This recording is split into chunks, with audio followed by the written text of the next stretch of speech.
News bulletin में आपका स्वागत है। आइए जानते हैं बिहार की 30 फटाफट बड़ी खबरों को। नीट छात्रा के साथ दुष्कर्म और हत्या मामले में एसआईटी ने अपनी रिपोर्ट डीजीपी को सौंप दी है। हालांकि इस रिपोर्ट में कई तथ्य अभी भी अधूरे हैं। पोस्टमार्टम रिपोर्ट से दुष्कर्म की पुष्टि हुई थी और फिलहाल इस मामले में पीड़िता के भाई की भूमिका को संदिग्ध माना जा रहा है। जम्मू कश्मीर के डोडा में एक बुलेट प्रूफ वाहन के 200 फीट गहरी खाई में गिर जाने से आरा के रहने वाले जवान हरिराम शहीद हो गए हैं। इस हादसे की खबर मिलते ही उनके परिवार में मातम छा गया है। बिहार में तेजस्वी यादव की सुरक्षा में कटौती की गई और राजेश राम की सुरक्षा हटा ली गई है। इस पर आरजेडी ने प्रतिक्रिया देते हुए कहा कि विपक्ष दुश्मन नहीं होता। साथ ही सरकार पर घृणा की रणनीति अपनाने का आरोप लगाया गया है। दिल्ली में बिहार कांग्रेस की एक महत्वपूर्ण बैठक आयोजित की गई, जिसमें राहुल गांधी और मल्लिकार्जुन खड़गे मौजूद रहे। इस बैठक में बिहार कांग्रेस विधायक दल के नेता के नाम का ऐलान होने की संभावना है।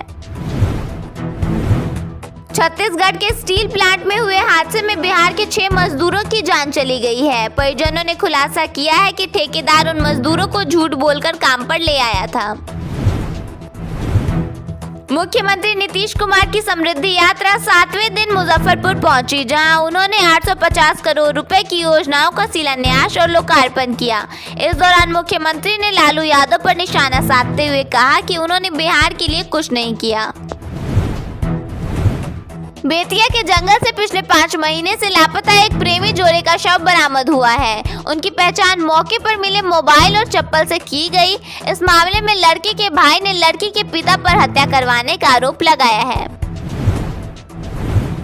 8 महीने पहले प्रेमी के साथ घर छोड़कर भागी एक युवती बंगाल के रेड लाइट एरिया में फंसी हुई मिली। एक ग्राहक ने उसकी बात पति से करवाई, जिसमें युवती ने वीडियो कॉल पर अपनी आपबीती बताते हुए खुद को बचाने की गुहार लगाई।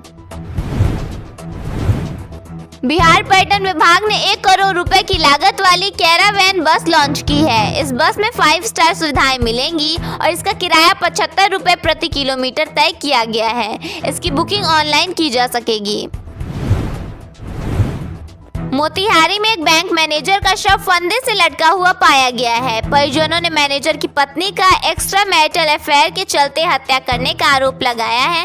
दोनों ने साल 2018 में प्रेम विवाह किया था। एसआईआर के खिलाफ भाकपा माले के कार्यकर्ता सड़कों पर उतर आए हैं। आगामी 25 जनवरी को संविधान संकल्प मताधिकार रक्षा दिवस मनाने का निर्णय लिया गया है। गन्ना मंत्री संजय पासवान ने दावा किया है कि प्रधानमंत्री मोदी मोतिहारी चीनी मिल की शक्कर से बनी चाय पिएंगे। उन्होंने यह भी कहा कि बिहार की बंद पड़ी 25 चीनी मिलों को दोबारा चालू किया जाएगा। सुपौल में एक दुल्हन ने दूल्हे को नशे की हालत में देखकर शादी करने से मना कर दिया। इसके बाद बारातियों को बंधक बना लिया गया। अंत में शादी पर खर्च हुई रकम लौटाने के समझौते के बाद ही मामला शांत हुआ। बिहार के आज सभी जिलों में मौसम सामान्य रहेगा। न्यूनतम तापमान 8 से 14 डिग्री सेल्सियस के बीच बना रहेगा। सुबह शाम हल्की ठंड महसूस होगी। पटना जंक्शन पर लोगों को अब नई नई फैसिलिटी दी जा रही है। अब एयरपोर्ट की तरह यहाँ भी पार्किंग की सुविधा मिलेगी। जंक्शन के महावीर मंदिर की तरफ पार्किंग में अब प्रीमियम पार्किंग की तरह सुविधा दी जाएगी, जिसकी शुरुआत 27 जनवरी से होगी। इसे एयरपोर्ट की तरह प्रीमियम पार्किंग के जैसा ही डेवलप किया गया है। बिहार में पर्यटन को बढ़ावा देने के लिए सरकार ने बड़ा कदम उठाया है। राज्य के हर जिले में होटल, अम्यूजमेंट पार्क और पर्यटक सुविधाओं के विकास पर उद्यमियों को 30% तक वित्तीय मदद दी जा रही है। सरकार का लक्ष्य है कि बिहार पर्यटकों की पसंदीदा जगह बने। बिहार में ठंड का तापमान अभी नॉर्मल बना हुआ है। मौसम विभाग की माने तो राज्य में अगले 4 दिनों तक ऐसा ही मौसम बना रहेगा। सुबह और शाम के वक्त ज्यादा ठंड महसूस होगी, लेकिन दोपहर के वक्त धूप खिलने से लोगों को राहत मिलेगी। बिहार के गांव में रहने वाले गरीब और बेघर परिवारों के लिए पीएम आवास योजना किसी वरदान से कम नहीं साबित हो रही है। पिछले 10 साल में राज्य के 40 लाख से ज्यादा गरीब परिवारों का पक्का घर का सपना पूरा हुआ है। वहीं राज्य सरकार ने 12 लाख परिवारों को घर देने का लक्ष्य निर्धारित किया है। ग्रामीण इलाकों में घर बनाने के लिए सरकार 1,20,000 रुपए की मदद देती है। यह पैसा 3 किस्तों में दिया जाता है। इसके साथ ही मनरेगा से 90 दिन की मजदूरी के रूप में करीब 22,950 रुपए और शौचालय निर्माण के लिए 12,000 रुपए भी मिलते हैं। इस तरह एक लाभुक को कुल करीब 1,54,950 रुपए की सहायता मिलती है। बिहार सरकार 26 जनवरी से 31 मार्च 2026 तक राजस्व मामलों के निपटारे के लिए महाअभियान चलाने जा रही है। इसके तहत परिमार्जन और दाखिल खारिज से संबंधित 46 लाख आवेदनों का पंचायत स्तर पर शिविर लगाकर निपटारा किया जाएगा। इस पहल से भूमि विवादों में कमी आएगी और रैयतों के डॉक्यूमेंट अपडेट होंगे। सुल्तानगंज में बिहार के पहले शिव कॉरिडोर के निर्माण का रास्ता साफ हो गया है। प्रशासन और रेलवे के बीच भूमि अदला बदली के फैसले से वर्षों पुराना विवाद सुलझ गया है। गंगा तट पर बनने वाला यह कॉरिडोर श्रद्धालुओं की सुविधाएं बढ़ाने के साथ सुल्तानगंज की पहचान बदल देगा। बिहार की राजनीति में सत्ता के साथ साथ अब सुरक्षा का समीकरण भी बदलता दिखाई दे रहा है। अब बिहार में सत्ता पक्ष के नेताओं की सुरक्षा में बड़ा फेरबदल किया गया है। इस बदलाव में जहां बीजेपी और सत्ता पक्ष के कई शीर्ष नेताओं की सुरक्षा Z श्रेणी तक बढ़ा दी गई है, वहीं विपक्ष के प्रमुख चेहरों की सुरक्षा घटाई या पूरी तरह हटा दी गई है। बिहार में बिजली कंपनियों ने नए टैरिफ का प्रस्ताव दिया है, जिससे उपभोक्ताओं को झटका लग सकता है। बढ़ती लागत और घाटे के कारण दरों में बदलाव की तैयारी है। यह बढ़ोतरी घरेलू, व्यावसायिक और कृषि उपभोक्ताओं पर सीधा असर डालेगी, जिससे मासिक बिल बढ़ेंगे और महंगाई की आशंका है। नियामक आयोग इस पर सार्वजनिक सुनवाई करेगा। बाढ़ के आईसेट कंप्यूटर केंद्र में टाटा ईवी कंपनी ने 1 दिवसीय रोजगार मेला आयोजित किया। इसमें 200 युवाओं का साक्षात्कार हुआ, जिसमें से 80 को नौकरी के लिए चुना गया। चयनित उम्मीदवारों को 1 सप्ताह में ऑफर लेटर मिलेगा। हालांकि 18 से 23 वर्ष की आयु सीमा के कारण कई युवा निराश हुए। बीडीओ कुमारी अंजू ने ऐसे आयोजनों को जारी रखने का आग्रह किया है।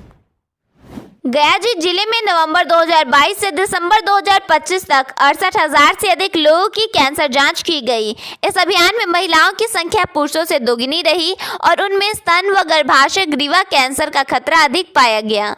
मुख्य कैंसर पुरुषों में प्रमुख है। अब जिले में कीमोथेरेपी सुविधा भी उपलब्ध है, जिससे मरीजों को समय पर इलाज मिल रहा है। विशेषज्ञों ने शुरुआती जाँच को महत्वपूर्ण बताया है।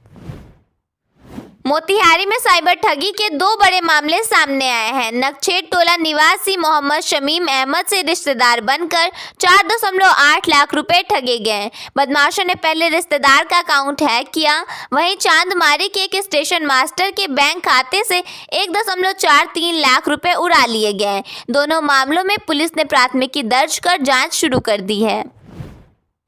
देश भर में चल रहे SIR अभियान के तहत मतदाताओं के नाम मतदाता सूची से हटाए जाने को लेकर विपक्ष लगातार SSR पर हमलावर है। भाकपा माले ने इसे लोकतंत्र और संविधान पर सीधा हमला बताया है। माले ने 25 जनवरी 2026 को देश भर में संविधान संकल्प मताधिकार रक्षा दिवस मनाने का ऐलान किया है। माले के राज्य सचिव कुणाल ने कहा है कि SIR के नाम पर करोड़ों मतदाताओं के नाम मतदाता सूची से मनमाने तरीके से काटे जा रहे हैं। यह पूरा अभियान केंद्र और राज्य सरकारों के संरक्षण में चलाया जा रहा है, जिसका उद्देश्य गरीबों, वंचितों, अल्पसंख्यकों और प्रवासी मजदूरों को उनके मताधिकार से वंचित कराना है। मुंबई में बिहार भवन के निर्माण को लेकर सियासी बयानबाजी तेज हो गई है। महाराष्ट्र की क्षेत्रीय पार्टियां महाराष्ट्र नवनिर्माण सेना और शिवसेना ने विरोध जताया है। इन पार्टियों का कहना है कि मुंबई में बिहार भवन नहीं बनने देंगे। जवाब में जेडीयू और भाजपा ने दोनों पार्टियों को चेताया और कहा, हुल्लड़बाजी छोड़ें, शांत रहें। मुंबई में बिहार भवन बनेगा ही। बिहार सरकार के मंत्री अशोक चौधरी ने मन से और शिवसेना के नेताओं के बयानों पर तीखी प्रतिक्रिया दी है। उन्होंने कहा है कि किसी के बाप में दम नहीं है जो बिहार भवन को बनने से रोक दे। यह लोग वहां के राजा हैं क्या यह राजतंत्र है? अशोक चौधरी ने राज ठाकरे को फालतू आदमी बताया।